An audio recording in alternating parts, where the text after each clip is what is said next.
श्री स्वामी समर्थ। कैसे हो आप सब लोग? आई होप सब स्वस्थ और मस्त होके। तो चलिए, आज तो पता ही चल गया होगा, आज है गुरुवार। और गुरुवार के दिन की मेरी यही पूजा होती है। येलो येलो होता है पूरा, क्योंकि मेरे स्वामी महाराज को पीला कलर बहुत ज़्यादा पसंद है। तो आइए पूजा करते हैं।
तो यहाँ पे मेरी पूजा हो चुकी है पूरी, और धूप आरती करनी बाकी है, तो वो अभी कर दूँगी। और उसके बाद मैं एक बहुत प्यारी कथा सुनाऊँगी आपको। तो धूप आरती होने के बाद एक कथा सुनेंगे हम। तो यहाँ पे मेरी धूप आरती भी हो चुकी है, और अब हम सुनेंगे जालंधर की कथा। जालंधर का जन्म कैसे हुआ है, माता तुलसी की कथा, भगवती तुलसी की कथा। ये जालंधर की कथा मुझे किसी ने बोला था कि आप जालंधर की कथा सुनाइए। तो जालंधर की कथा ये है कि एक बार देवराज इंद्र देवगुरु बृहस्पति के साथ भगवान शिव के दर्शन के लिए कैलाश पर्वत पे गए थे। महादेव दोनों की परीक्षा लेने के लिए उनका रूप बदला था। जब देवराज इंद्र और बृहस्पति वहाँ पे उनका आगमन हुआ, तब भोले बाबा ने उन दोनों की परीक्षा लेने की सोची और उन्होंने अपना रूप बदल दिया। वो अवधूत बन गए। उनके शरीर पे कोई वस्त्र नहीं था। उनका शरीर जलती हुई अग्नि की तरह था, धक धक कर रहा था। अत्यंत भयंकर नजर आते थे वो। अवधूत दोनों के रास्ते में खड़े हो गए। इंद्र ने एक विचित्र पुरुष को रास्ते में खड़े देखा तो चौंक गए। जब इंद्र भगवान वहाँ सामने थे, उन्होंने देखा कि कोई विचित्र पुरुष है और वो हमारे रास्ते में, मतलब उनके रास्ते में खड़ा है, तो वो चौंक गए। वहाँ पे इंद्र ने कई प्रश्न किए, लेकिन वह पुरुष योगियों के समान मौन ही रहे। ये बात सच है कि जब इंद्र भगवान वहाँ जाते हैं और वो देखते हैं, उन्होंने देखा उस विचित्र पुरुष को, मतलब भोले बाबा थे, वो वैसे भी उनकी परीक्षा लेने वाले थे, तो इंद्र ने उनसे बहुत सारे प्रश्न किए थे और उनके एक भी प्रश्न का उत्तर भगवान ने नहीं दिया। और इंद्र को और बृहस्पति भगवान को ये उनका अपमान लगा। तब उन्होंने शिवजी को दंडित करने का सोचा और उन्होंने उनका वज्र उठाया। जब वो वज्र उठाते तो शिवजी, जो उनका वज्र था इंद्र जी का, उनका वज्र वहीं पे जड़ कर देते। जड़ मतलब पक्का, जड़ मतलब मूली, वहाँ पे जड़ कर देते। और जब वो जड़ हो जाता है तो इंद्र भगवान की जब बाजू है वो अकड़ जाती इससे, और अवधूत अतिशय क्रोधित हो जाते, क्रोध से लाल लाल हो गए थे।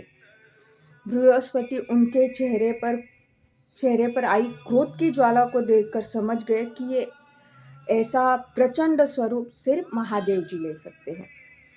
उनके अतिरिक्त ऐसा रूप लेने की शक्ति किसी में नहीं है, मतलब पूरे ब्रह्मांड में नहीं है। बृहस्पति शिवजी की स्तुति गाने लगते हैं। उन्होंने इंद्र को भी महादेव के चरणों में लेटा दिया और बोले, प्रभु, इंद्र आपके चरणों में पड़े हैं, आपके शरणागत है। आपके ललाट से प्रकट अग्नि इन्हें जलाने को बढ़ रही है। हम शरणागतों की रक्षा करें। बृहस्पति ने विनती की, प्रभु, भक्तों पर आपकी सदा कृपा बरसती है। आप भक्तों के वत्सल है और सर्वसमर्थ है। आप इस तेज को कहीं और स्थान दीजिए ताकि इंद्र के प्राणों की रक्षा हो।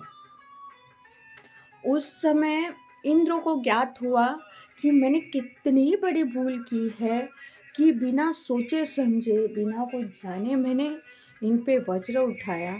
मैंने ये भी जानने की कोशिश नहीं की कि यहाँ कैलाश पर्वत पे सिर्फ भोले बाबा रहते, उनके सिवा यहाँ पे कोई दूसरा नहीं रहता है। तो मैं कैसे इन पे वार कर सकता हूँ या सोच भी सकता हूँ। और उसके बाद भगवान का रूप बाहर आता है। भगवान रुद्र ने कहा, बृहस्पति, मैं तुम पर बहुत प्रसन्न हूँ। इंद्र को जीवन दान देने के कारण तुम्हारा एक नाव भी होगा। मेरे तीसरे नेत्र से प्रकट इस अग्नि का ताप देवता सहन नहीं कर सकते, इसलिए मैं उसको बहुत दूर छोड़ूंगा। महादेव ने उस तेज को हाथ में धरकर समुद्र में फेंक दिया। वहां फेंके जाते ही भगवान शिव का वह तेज तत्काल एक बालक के रूप में परिवर्तित हुआ, और वो बालक दूसरा तीसरा कोई नहीं है, वो जालंधर है। सिंधु में उद्भव होने के कारण उसका नाम सिंधु पुत्र भी हुआ और जालंधर प्रसिद्ध हुआ। जालंधर नाम इसका किसने दिया? जालंधर, जिसका नाम शंखचूड़ भी हुआ, शिव के तेज से उत्पन्न हुआ था। इस कारण परम शक्तियों से संपन्न था। वह देवों से भी ज़्यादा शक्तिवान था। वह तेज से पैदा हुआ था जो चंद्र को समाप्त करने वाला था, जो इंद्र को समाप्त करने वाला था। इसलिए असुरों ने उसे अपना राज्य दिया और राजा बनाया। अवधूत रूप में यह लीला करने के बाद महादेव अंतर्ध्यान हुए। इंद्र के गर्व का भजन भी हुआ, भगवान के दर्शन भी हो गए। जालंधर नाम विष्णु भगवान के वजह से उनका पड़ा। जब वहाँ उनकी जो शक्ति थी, ज्वाला थी, वो वहाँ समुद्र में गिर गए। उसके बाद उनकी जो आवाज़ थी, बहुत रो रहे थे जालंधर जन्म के बाद। तो वहाँ विष्णु भगवान ब्रह्मा जी उत्पन्न हुए और ब्रह्मा जी ने देखा कि ये बालक बहुत तेजस्वी है और वो जल से उत्पन्न हुए हैं, इसलिए उन्होंने उसको अपनी गोद में उठा के उसका नाम जालंधर रख दिया। और उसके बाद जालंधर रखने के बाद वो उनको उनकी जो शक्ति थी वो असुरों वाली थी, इसलिए असुर के राजा भी बने। पर जालंधर की जो दृष्टि है सबसे पहले लक्ष्मी माता पर गलत दृष्टि पड़ी। तो लक्ष्मी माता ने बड़े ही प्रेम से कहा कि आप भी जल से उत्पन्न हुए हो और मैं भी जल में ही रहती हूँ, इसलिए इस तरह से हम दोनों का नाता तो भाई बहन का हुआ। इसलिए जालंधर इस बात को स्वीकार करता है और लक्ष्मी माता के बारे में जो सोच रहा था गलत, वो सोच बंद कर देता है।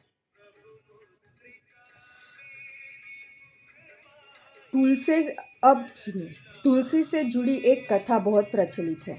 यहाँ पे जालंधर का वर्णन हो जाता है। आगे कथा ये आती है कि तुलसी से जुड़ी एक कथा बहुत प्रचलित है। श्रीमद् देवी भागवत पुराण में इसके अवतरण की दिव्य लीला कथा भी बताई गई है।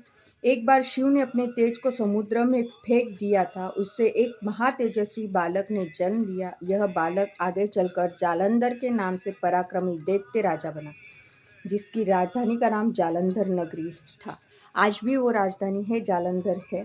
दैत्यराज कालनेमी की कन्या वृंदा का विवाह जालंधर से हुआ। जालंधर महाराक्षस था। अपनी सत्ता के मद में चूर उसने माता लक्ष्मी को पाने की कामना से युद्ध किया। देखिए यहाँ पे दिया हुआ है। तो लक्ष्मी ने युद्ध किया, परंतु समुद्र में से ही उन दोनों की उत्पत्ति के कारण माता लक्ष्मी ने उसे अपने भाई के रूप में स्वीकार किया। वहां से पराजित होकर वह देवी पार्वती को पाने की लालसा में कैलाश पर्वत पर गया था। भगवान देवी देवताओं शिव का ही रूप धरकर माता पार्वती के समीप गया, परंतु माँ ने अपने योग बल से उसे तुरंत पहचान लिया था। वहां से अंतर्ध्यान हो गई। देवी पार्वती ने क्रुद्ध होकर सारा वृत्तांत भगवान विष्णु को सुनाया। जालंधर की पत्नी वृंदा अत्यंत प्रतिव्रता थी। जालंधर मर इसलिए नहीं रहा था क्योंकि वृंदा हमेशा विष्णु का ध्यान करती थी, हमेशा। तो विष्णु भगवान ने क्या किया, उसी के पतिव्रत धर्म की शक्ति से जालंधर न तो मारा जा रहा था और न ही पराजित होता था। इसलिए जालंधर का नाश के लिए वृंदा के पतिव्रत धर्म को भंग करना बहुत जरूरी था। इसी कारण भगवान विष्णु ऋषि का वेश धारण कर वन में जा पहुंचे, जहां वृंदा अकेली भ्रमण कर रही थी। भगवान के साथ वो यामिक्षी राक्षसी भी थे, जिन्हें देखकर वृंदा भयभीत हो गई। ऋषि ने वृंदा के सामने पल में दोनों को भस्म कर दिया। उसकी शक्ति देखकर वृंदा ने कैलाश पर्वत पर महादेव के साथ युद्ध कर रहे अपने पति जालंधर के बारे में पूछा। ऋषि ने अपने माया जाल से 2 वानर प्रकट किए। एक वानर के हाथ में जालंधर का सिर था तथा दूसरे के हाथ में धड़ था। अपने पति की यह दशा देखकर वृंदा मूर्छित होकर गिर पड़ी। होश में आने पर उन्होंने ऋषि रूपी भगवान से विनती की वह उसके पति को जीवित करे। भगवान ने अपनी माया से पुनः जालंधर का सिर धड़ से जोड़ दिया, परंतु स्वयं भी वह उसी शरीर में प्रवेश कर गए। विष्णु भगवान वहाँ पे गए थे। विष्णु भगवान ने अपनी मोह माया से वो सिर तो जोड़ दिया, पर उस शरीर में उन्होंने प्रवेश किया, जिसकी वजह से वृंदा ने मतलब माता तुलसी ने विष्णु भगवान को पत्थर का होने का श्राप दिया था। ये श्राप आज भी जीवित है। भगवान ने अपनी मोह माया से पुनः जालंधर का सिर धड़ से जोड़ दिया, परंतु स्वयं भी वह उसी शरीर में प्रवेश कर गए। वृंदा को इस छल का सारा अभ्यास न हुआ। जालंधर बने भगवान के साथ वृंदा पतिव्रता का व्यवहार करने लगी, जिससे उसका सतीत्व भंग हो गया। ऐसा होते वृंदा का पति जालंधर युद्ध में मारा गया। इसी सारी लीला का जब वृंदा को पता चला तो उसने क्रोध में होकर भगवान विष्णु को शिला होने का श्राप दिया। शिला मतलब पत्थर का होने का श्राप दिया था तथा स्वयं सती हो गए। जहाँ वृंदा भस्म हुई वहाँ तुलसी का पौधा उगा। भगवान विष्णु ने वृंदा से कहा, हे वृंदा, तुम अपने सतीत्व के कारण मुझे लक्ष्मी से भी अधिक प्रिय हो। उस दिन से विष्णु भगवान के हर एक कार्य में तुलसी माता का होना बहुत ज़्यादा ज़रूरी होता है। और वहाँ पे उसी तरह आपको एक बात ये भी बता दूँ कि उसी तरह गणेश जी और तुलसी माता का एक कारणवश बहस हो गई थी, विवाद हो गया था। तो गणेश जी के किसी भी पूजा में तुलसी माता को नहीं रखा जाता। तो दूसरी तरफ विष्णु भगवान को तुलसी माता हर एक पूजा में अति प्रिय है। किसी भी मतलब विष्णु भगवान के बहुत सारे अवतार हैं, तो किसी भी अवतार में जहाँ भी भगवान विष्णु वहाँ पे तुलसी चढ़ाना बहुत महत्वपूर्ण है। पर तीसरी कथा ये है कि शंकर भगवान ने जालंधर का वध किया था, इसलिए शंकर भगवान के किसी भी पूजा में तुलसी चढ़ाई नहीं जाती है। जिस घर में, अब सुनिए, लक्ष्मी भगवान विष्णु ने वृंदा से कहा, हे वृंदा, तुम अपने सतीत्व के कारण मुझे लक्ष्मी से भी अधिक प्रिय हो गई हो। अब तुम तुलसी के रूप में सदा मेरे साथ रहोगी। जो मनुष्य भी मेरे शालिग्राम रूप के साथ तुलसी विवाह करेगा उसे एक इस लोक का परम विपुल सुख यश प्राप्त होगा। जिस घर में तुलसी होती है वहाँ यम के दूत भी असमय नहीं आ सकते। गंगा व नर्मदा के जल में स्नान तथा तुलसी का पूजन बार बार माना जाता है। बारंबार मतलब कि गंगा यमुना, अगर आप तुलसी का पूजन करते हो, गंगा यमुना में स्नान नहीं करते हो पर तुलसी का पूजन रोज करते हो, प्रतिदिन करते हो, नहाने के बाद आप तुलसी को जल चढ़ाते हो, घी का दिया लगाते हो और सूर्य भगवान की पूजा करते हो, तो वो तुलसी का जो पूजा होती जल चढ़ाने का, गंगा और सिंधु के स्नान के बराबर होता माना जाता है। गंगा और नर्मदा के बराबर माना जाता है, सॉरी सिंधु बोल दिया, गंगा और नर्मदा के समान माना गया। आप देख सकते हो यहाँ पे मेरी पूजा का मतलब वीडियो शूटिंग चल रहा है और मेरे मंदिर में वो फूल तैयार हो गया। जब भगवान आपके किसी भी पूजा से बहुत ज़्यादा प्रसन्न होते हैं तो जो दिया होता है ना उसमें फूल आता है। तो आप देख सकते हो यहाँ पे फूल आ गया है, इस दिए में मेरा फूल आ चुका है और इसमें भी तैयारी हो चुकी है।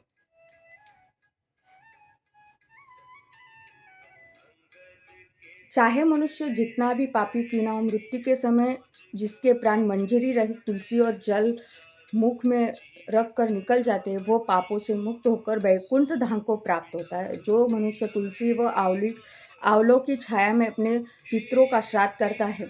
अब एक बात बता दूं कि आंवला बहुत मुख्य है। आंवला जो आंवला होता है ना, आंवला अगर विष्णु भगवान की पूजा में रखते हो, तुलसी माता के जहाँ भी तुलसी माता होती वहाँ रखते हो तो वो पूजनीय होता है, क्योंकि विष्णु भगवान को आंवला भी बहुत प्रिय है। पितृ मोक्ष को प्राप्त हो जाता है। इन दोनों की एक साथ पूजा करें। उसी दैत्य जालंधर की यह भूमि जलधर नाम से विख्यात है, जो आज भी है, आप सभी जानते हैं। सती वृंदा का मंदिर मोहल्ला कोट किशन चंद्र में स्थित है। कहते इस स्थान पर एक प्राचीन गुफा भी थी जो सीधी हरिद्वार तक पहुंचती है। मतलब आज भी अगर आप जाते हो वहाँ पे, अगर आपको ज़्यादा जानकारी मिल जाती है तो आपको वो गुफा आज भी दिखेगी या उसका अस्तित्व आज भी होगा। तो आप कभी भी जाएंगे तो उसको वो गुफा आपको मतलब वहाँ उसका थोड़ा तो अस्तित्व होगा। हर एक चीज़ का अस्तित्व होता है अपने आप में। तो यहाँ पर जालंधर की और तुलसी माता, भगवती तुलसी माता की कथा समाप्त होती है। अगर इस कथा में मेरे से कुछ भी भूल चूक होती है तो क्षमा कर दीजिए। अगर आपको मेरा चैनल पसंद आता है लाइक शेयर और सब्सक्राइब कर दीजिए और बेल आइकन बटन दबाने को मत भूलिए। तब तक के लिए स्वस्थ रहिए, मस्त रहिए और अपने आराध्य देव की पूजा में लीन रहिए, रमणीय रहिए। श्री स्वामी समर्थ।